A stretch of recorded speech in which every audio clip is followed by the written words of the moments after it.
l'on ne peut pas compter que si les Américains pour ramener la paix dans notre pays. On ne peut pas compter que si les initiatives extérieures, parce que la crise a des dimensions. Il y a la dimension interne et il y a la dimension externe. Et nous croyons profondément que pour aborder la dimension externe avec efficacité, il faut que déjà à l'interne, nous puissions nous parler, nous puissions nous réconcilier, nous puissions nous mettre à notre utile pour que les recommandations ici du dialogue interne puissent être un ressort qui va assurer l'élasticité de toutes les initiatives que nous allons mener à l'externe. Et Tshisekedi a intérêt à écouter cela.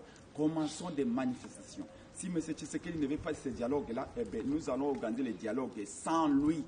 Parce que nous ne pouvons pas sacrifier l'avenir de toute une nation pour faire plaisir à un monsieur qui pense que sans lui, le Congo ne peut pas exister. Avant Tshisekedi, il y avait le Congo. Après Tshisekedi, il y aura le Congo. Tout passe, tout coule, rien ne demeure.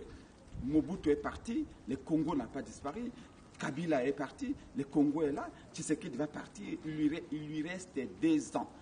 Pour Tshisekedi, c'est 2 ans qui restent. Et dans ces 2 ans, il a intérêt à ce que nous allons au dialogue pour à la fois mettre fin à la guerre, mais préparer son départ. Il n'y a pas de saints, il n'y a pas de diables dans l'enfer du Congo.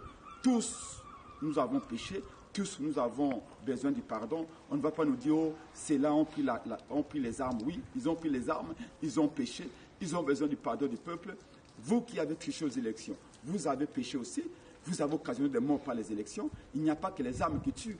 Les élections frauduleuses, chaotiques tuent aussi. Donc, tous ont péché devant le peuple et tous ont besoin de regarder le peuple en face et lui demander pardon. Voilà ce que nous prêchons au sein de la MOUCA, au sein de la DD Congo, à cette année 2026. Que Dieu bénisse.